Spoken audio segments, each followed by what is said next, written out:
This is Radio Health Journal. I'm Reed Pence.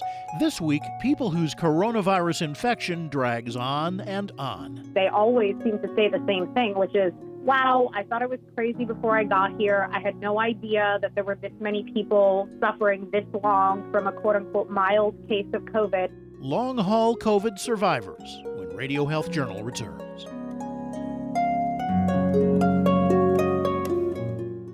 I'm Nancy Benson, host of Radio Health Journal. If you enjoy listening to Radio Health Journal, you'll also like our sister show, Viewpoints, which covers a wide array of topics from education to history to the environment.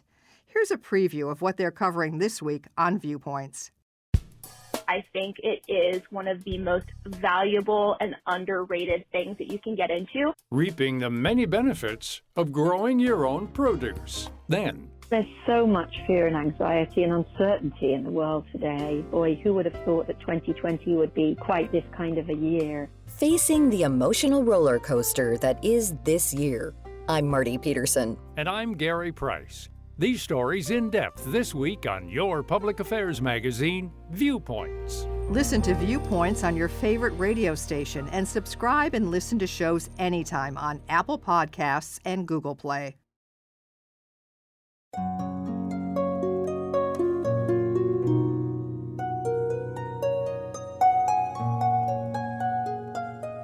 "26-year-old Fiona Lowenstein is a writer, producer, and founder of the Body Politic Wellness Collective in New York City.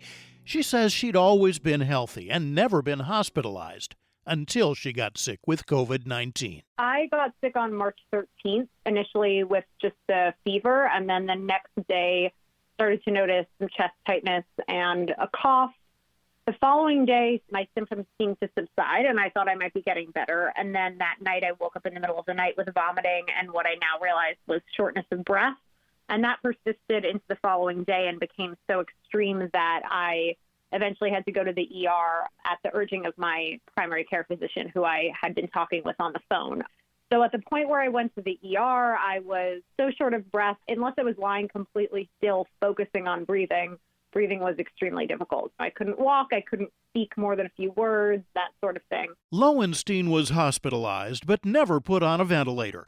After 2 days, her fever was lower and she was breathing easier, so she was sent home feeling pretty optimistic. But her relief didn't last long. Totally new symptoms showed up almost immediately. Intense GI issues that made it very difficult for me to eat. I started to have really bad sinus pain, sore throat, nasal congestion, sneezing, loss of sense of smell, difficulty tasting things. None of these symptoms had been present in the first week, or at least were not significant enough for me to notice them in the first week. But weeks 2, 3, and 4, I was dealing with all of this stuff. So that was almost a second stage of the virus entirely. Those symptoms lasted until Lowenstein had been sick for about a month. Then they started to go away, to be replaced by still others. I had very intense fatigue that would especially hit me around maybe 3 or 4 p.m. in the afternoon, was often accompanied by very extreme headaches, sometimes with eye pain that made it difficult to look at a screen or anything like that, and was sleeping an enormous amount and had an on and off sore throat and nasal congestion. So it was a very long recovery time, and a lot of these symptoms were not things that I'd seen discussed. The other thing I experienced in that kind of last stage of the virus was some neurological or cognitive issues. So just a lot of trouble concentrating, tending to lose my train of thought, sometimes even, typing a completely different word than the word that was in my head. Just things that, again, I've never really dealt with before. By now, Lowenstein's been sick for 3 months, and while she says she feels mostly normal 80 to 90% of the time, she's hesitant to say she's recovered. The last time she said that, she had a setback. I'll have these moments, and sometimes it's a week, sometimes it's just a couple of days, where I do find myself feeling very tired again. I've experienced temperature fluctuations and difficulty regulating temperature. So I won't have a fever, but I'll have chills and sweat. And I'm very lucky in that regard that I don't have a fever. There are a lot of other patients who relapse back into a fever, back into severe shortness of breath. For me, it's really just been noticing intense fatigue and these sort of temperature regulation issues maybe once or twice a month. Lowenstein knows a lot about other people who've had COVID-19 a long time, and there are a lot of them. After she'd been sick a little while, she and her collective started a COVID-19 support group, which now has more than 5,000 members. And those members prove that COVID recovery, even from a relatively mild case, may be anything but the 2 weeks and you're done that you may have heard about. Every time someone new joins the group, they always seem to say the same thing, which is, wow, I thought it was crazy before I got here. I had no idea that there were this many people suffering this long from a quote-unquote mild case of COVID-19, and I feel like joining this group has saved my life in many ways. So I think it's really telling that we're getting so many messages like that, because it does show that there is a large percentage, in my opinion, of the group that gets sick with this illness that is not receiving adequate prolonged care or receiving the answers that they need.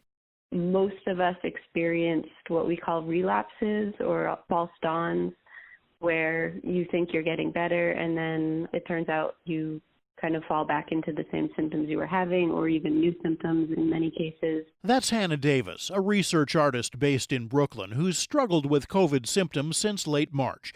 She was one of the designers of a survey of some of the group's members. 89% of respondents reported that their symptoms fluctuated in both intensity and frequency, and 70% reported that new symptoms appear at different points of their illness. So that was a big finding for us. We also found that most people were not recovered by day 50. The chance of being recovered by day 50 was only 20% in this group. Long-term COVID survivors most want to know when they're going to feel better, because surviving isn't supposed to be like this. People who feel better for a period of time, sometimes it's a couple of days, sometimes it's up to 10 days, and then slip back into old symptoms. And I think the people who are most concerned about this are those who continue to have fevers weeks and months out from having the virus.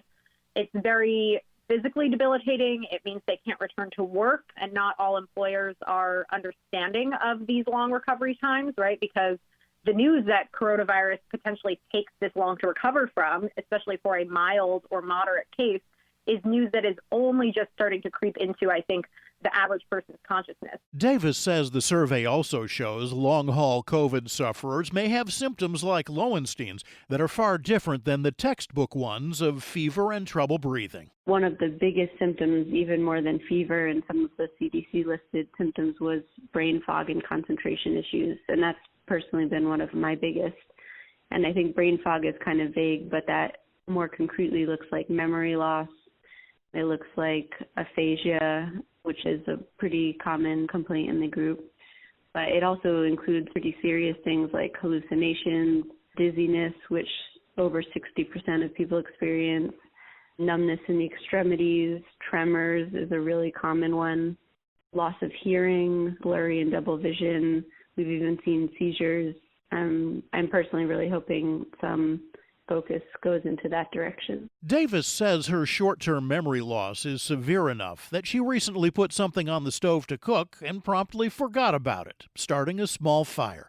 Other severe symptoms uncovered by the survey include stomach and digestive ones. The gastrointestinal issues are very severe and have not really seemed to make it into the media either. We're seeing people who are having bowel obstructions, who are constipated for 4 weeks, or who have nonstop diarrhea for 3 months, who have lost 15 pounds and then can't stop losing weight. But if sufferers have symptoms like that don't neatly fit with perceptions of what a COVID infection looks like, the survey finds that the medical system can be far from supportive. There are a lot of patients who experience difficult situations with doctors, either not wanting to test them for COVID because they have symptoms that are outside of the CDC list of symptoms. And there are also a lot of people who feel that they experience medical bias. So I've spoken to a lot of women and people of color who tell me that their symptoms were written off as anxiety, or they were turned away from care without receiving a physical examination. Many people felt like the medical staff was not supportive. And I think where people did find support, it's where medical staff even just believed them. You know, the bar is very low here. I know there have been people who have been just completely dismissed that they even have COVID, that doctors are unable to say, I don't know, that doctors will say that this is all anxiety or in the patient's head. And these are from people who really feel like they're going to die. One reason people aren't getting answers could be that doctors don't know themselves. Lowenstein says they can't explain why some people's symptoms are different and drag on, changing every few weeks. It's very hard to tell at this point, from what I can tell from the scientists and medical researchers who I've spoken with. What is the virus just taking its course? What might be some kind of viral reactivation, although it does seem that some doctors at least think that that is not an aspect of COVID-19, that it's unlikely that COVID-19 can reactivate the way that herpes viruses or other illnesses can, or what is some sort of post-viral syndrome. And in terms of post-viral syndrome, there's many people in the group who think they have post-viral fatigue. I think it's definitely possible or likely that that kind of third phase of the virus that I described was some form of post-viral fatigue, but it's impossible to tell. With no way forward that's known, it's no wonder that the mental health of long-haul COVID-19 patients is often poor. Obviously, some of us had to be physically isolated for a long time. I was physically isolated in my bedroom in my apartment for about 2 weeks. Obviously, I went to the hospital in that time span as well. There are others who have been physically isolated for much, much longer because they continue to have a low-grade fever weeks or months after thinking they've recovered. And the advice right now is to continue to isolate for as long as you have a fever. So those people feel not only the physical isolation, but the kind of emotional isolation. There's a few people who have had to isolate alone in their homes for so long that they've developed a certain level of agoraphobia, where they now just think of outside as scary and bad and potentially dangerous and inside as safe. And it's kind of this psychological phenomenon that they can't overcome. Lowenstein says a lot of that may be the result of a fear of infecting others.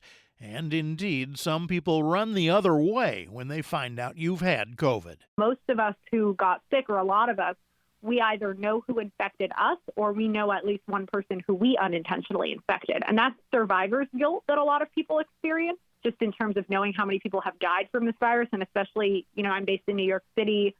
I know multiple people who have died from the virus. I think everyone here does. So there's certainly this feeling of why me? And then there's also just the really intense guilt of knowing that you may have infected someone else, or dealing with the blame that you may want to place on the person who infected you. So it's a very difficult thing to navigate mental health-wise. It's debatable whether many of these mental health issues will ever completely go away. It's common, especially among those who've been in the ICU, to develop PTSD. For me personally, in the weeks after I returned from the hospital, I had frequent nightmares that I was stuck underwater and couldn't breathe. I think that a lot of other people have that PTSD around the symptom relapses. So many people say, oh, I'm feeling better and I want to do X, Y, or Z, but I'm so scared to do it because I'm scared that the symptoms are going to come back if I push myself too hard. Lowenstein says it's difficult to have no idea whether she'll be healthy or not in a year. The uncharted territory we keep hearing about from researchers is everyday life for her and her fellow long-term survivors. You can find out more about the COVID-19 support group at wearebodypolitic.com/COVID-19 or through a link on our website, radiohealthjournal.org. I'm Reed Pence.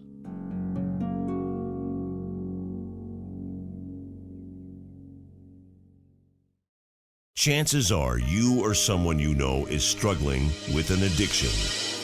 And just like most things in life, if you ignore it, it won't go away. The truth of the matter is, if you want to reclaim your life, you need help. That's why you need to call the National Recovery Center sooner than later. We can't help unless you're ready to be helped. You need to want a better life.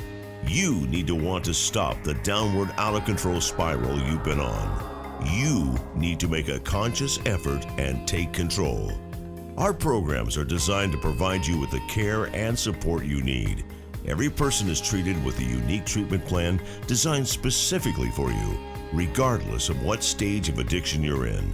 Don't let the pain of addiction ruin your life. Call 800-971-5781. That's 800-971-5781.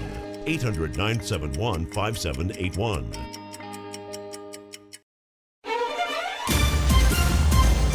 And that's Radio Health Journal for this week. Radio Health Journal is a production of MediaTrax Communications.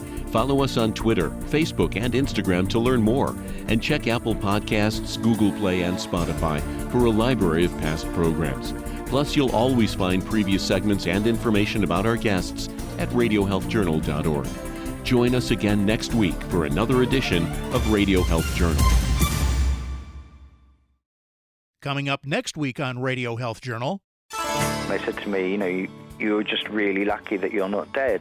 And I think that was the moment when I decided that I really wanted to change. I really wanted to go to rehab. Autism and substance abuse. Then tracing the contacts of people with COVID-19. How far can we go? Does walking by someone in the grocery store constitute a contact, or do you really have to have some sort of interaction with them? All that and more on Radio Health Journal.